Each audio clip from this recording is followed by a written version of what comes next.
I will demonstrate tips on how to frost a cake using Treaty Treat dog frosting. The first thing you want to do is decide how much frosting mix you'd like to use.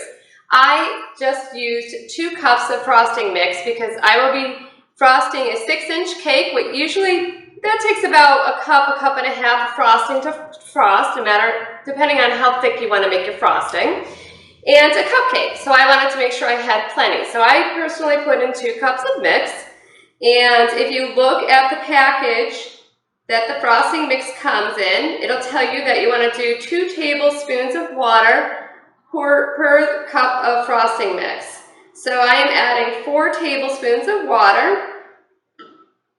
And if you want it a little thinner or thicker after you're done, you can always add a little less water, a little more water. If you accidentally add too much water, you can add more of the frosting mix to thicken it up a little bit until you get the right consistency that you desire. Now I am using a hand mixer, which is really good when you're mixing up the frosting mix, and you can do it by hand, but it is a little bit of a thicker mix, so it might take you a little bit of muscle to do it. Now I personally did this frosting just a little bit on the thinner side because I wanted to quickly show you how to frost a cake. A lot of people will make it a little bit thicker because they want the frosting to act more like a human frosting. And keep in mind, all of our frosting products and icing products are sugar-free. We don't add sugar to them. And they all dry hard within 12 to 24 hours. And with the cake, you want to air dry it. If you want a firmer frosting, you can see how thick this frosting is. It doesn't come off the spatula, so that's good. But what you want to do is let your cake dry for a couple of hours and touch it every once in a while to see if it got firm and not all sticking to your fingers. And then from there, you can put it in the refrigerator or you can freeze it as well.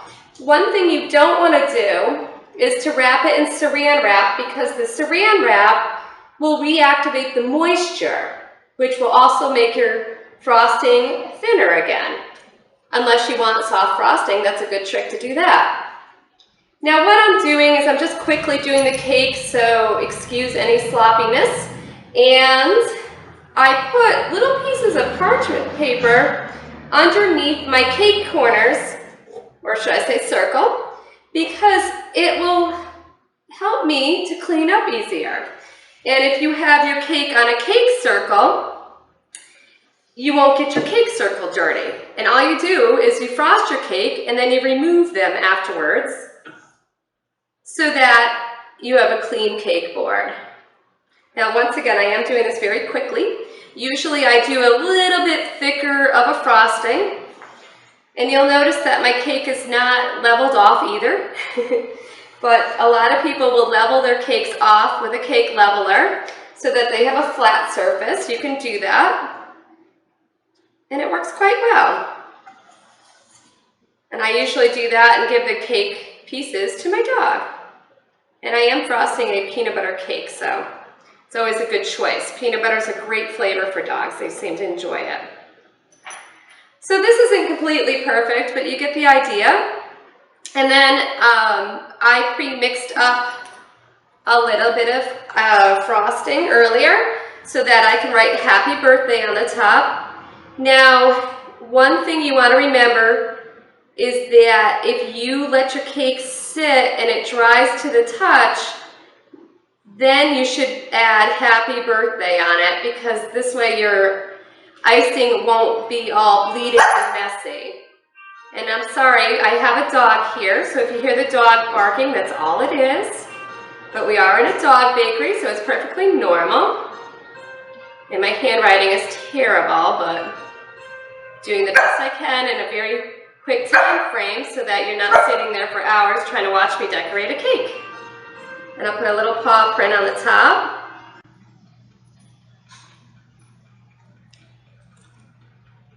And once again, this will dry in just a couple of hours, and then you can just pop it right in the refrigerator or the freezer. Now what I'm going to do is I pre-did a decorating bag with a Wilton decorating tip that is a star point. It's a 2D, and I'm going to put it in my glass cup, which is a nifty little trick, just to let you know. It holds the bag open for you.